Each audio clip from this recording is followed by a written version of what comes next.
A new year is upon us. But contrary to popular belief and all the hype around it, nothing magical actually happens on New Year's Eve. The only thing that happens is that our man-made system for defining when the planet has completed another revolution around the sun has reset itself and notched up what we call another year, a unit of time that we invented. And yes, despite the kind of arbitrariness of this, humans all over the world celebrated it. There were fireworks and parties and nights out and nights in and a million ways of marking the occasion. I saw a brilliant video the other day that came up on my timeline that said, when you're a parent of 3 celebrating New Year's and it's time to clean up the party. And it was just a video of a dad putting the mug in the sink. I was like, that is very much how New Year's felt in our house this year with 3 littles. But there was something about that moment. I knew it was New Year's Eve. I knew the calendar was turning. Something was changing that next day. We have hopes for the new year. We make promises. We make resolutions. Promises to do better, to act better, or look better, or behave better, or whatever it is. All of us, we take a moment, whether consciously or unconsciously, to think about what is 26 going to be like and what am I going to be like in 2026. I think the same things that appeal to us about the idea of New Year's Eve are actually present, and they're profound parts of the ways in which we worship and the ways in which we live out our faith. We do this every week when we get together. We name our shortcomings in the process of confession. We say, these are things I don't want to go into the next year with. And when we gather together on a Sunday, we say, these are things I don't want to go into next week with. We talk about resolutions and starting over in terms that sound eerily similar to absolution and being born again, starting again, getting a fresh start, a clean slate. As his people seeking to follow him, God gives us ways of worshiping and doing life together that appeal to this human longing to start over, to wipe the slate clean, and to hit the reset button. I don't know what your resolutions are, and I will be honest, it's the 4th of January, and I don't feel like I've really finalized mine. There's inevitably going to be some fitness ones since moving to Killiney. Things have gone downhill pretty significantly. I also can say the one thing I feel like I've grown most in knowledge of since moving here has been the knowledge of local takeaways, and I'm not sure that actually says anything great about me. I can't tell you anything about great running tracks or walking trails around this direction, but I can list the top 10 Chinese restaurants in this area pretty faultlessly. But there are also going to be deeper, more profound resolutions as well. Resolutions that have to do with my rhythm of life and the way in which I choose to spend it. And not just the way in which I choose to spend it, but the speed at which I choose to live it. And what I consider to be my non-negotiables in my day-to-day life. What those are for my spiritual life and also for my life with my wife and my kids and for the way in which our family lives together. And it led me to asking this question on our first Sunday together in a new year in the parish. What are our New Year's resolutions as a community in St. Matthias's? Our gospel reading, I think, has plenty to offer us on this.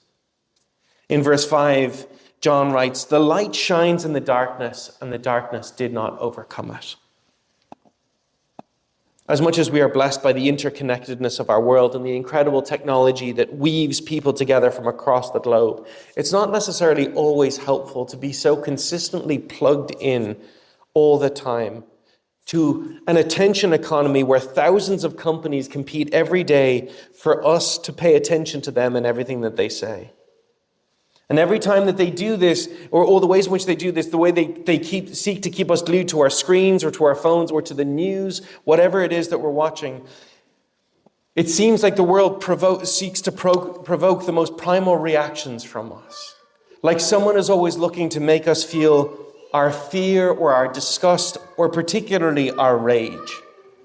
And I think that what this means is whether it's however it is that we get our news or however it is we find out what's going on in the world, it can often make us feel like the darkness is winning. Sometimes that feels profoundly the case. We can look at the war in Ukraine or the genocide in Gaza, the invasion of Venezuela, atrocities and massacres in Sudan. We can look at the climate crisis and its effect on communities around the world. And it can be easy to think that darkness is the order of the day, or that darkness will be the main character in the story. But there are often good things happening too. Often beautiful, transformative, peace-building and heart-changing things that we don't hear about because nobody makes a living telling good stories. I think it's important for us to begin the year reminding ourselves that at the heart of what we believe is that while it might sometimes seem like darkness is winning, the human story that God is telling is about light overcoming darkness. John writes, the light shone in the darkness, and the darkness couldn't overcome it.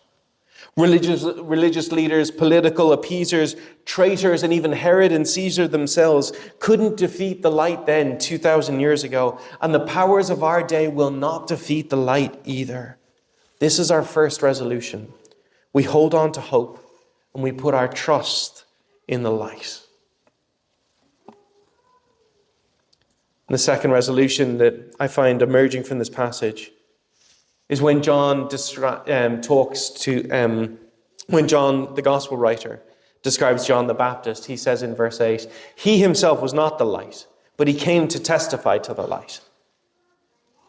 I need to remind myself that I am not the light. Don't get me wrong, I'm great. I'm a big fan of me. I'm glad I'm me and not anyone else. I think that's a good thing. But I am not the light. And neither are you. And neither is this parish.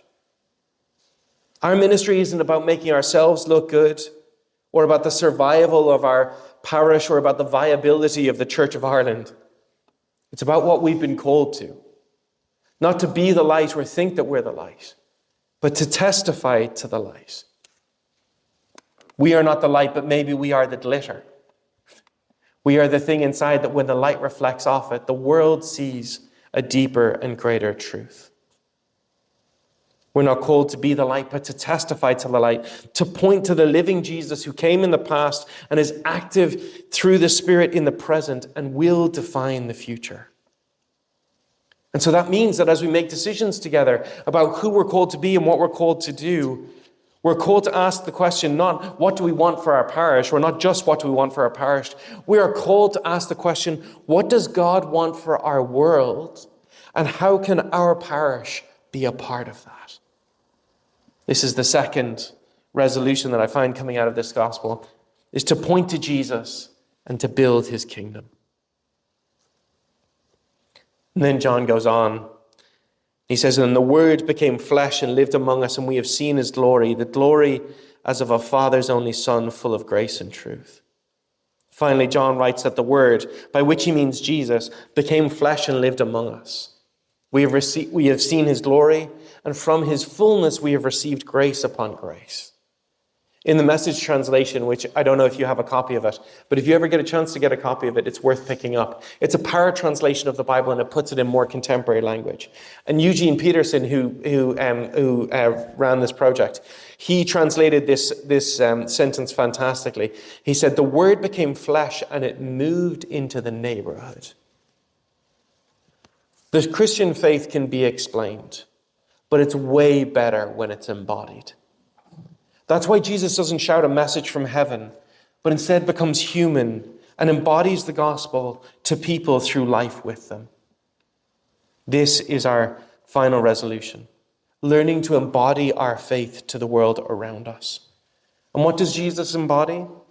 He embodies the fullness of God, which expresses itself as grace upon grace. In a world of competition and comparison and earning and striving and fighting and hating, he offers grace upon grace. He offers what all the religious folks think is too much mercy.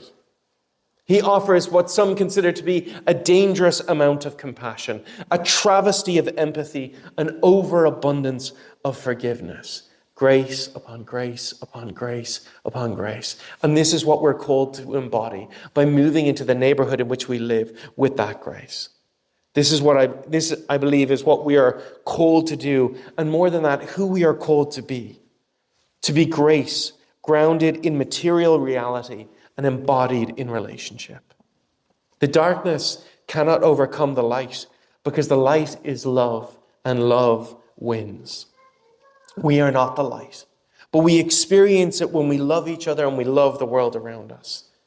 This year, may we resolve to live out that love in our neighborhood and our community so that the world might experience the fullness of Christ and grace upon grace upon grace upon grace. Amen.